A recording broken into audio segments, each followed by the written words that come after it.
As many of you will probably have noticed, we're a big fan of Laravel here. So, the release of Laravel 5 is very big. Now, in this series, we're going to go over some of the more significant changes in Laravel 5. So, we're just going to dive straight in here. I have my fresh installation of Laravel 5 here in my editor, and you can also see that the default home screen or installation screen has completely changed as well.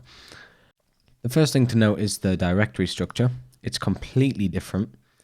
Everything has been moved out of the app directory.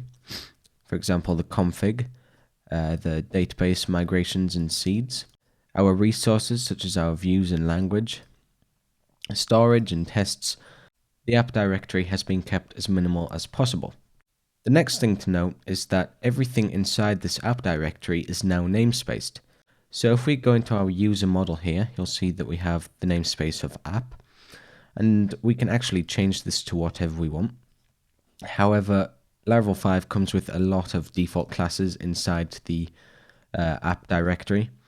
So as you can imagine, it's going to be really difficult to go through all of these individual classes and change the namespace for each of them. So if we go into our root directory inside of our terminal, what we can actually do is run php artisan app name, and then we can rename this to whatever we like. So let's call this Acme for the sake of things.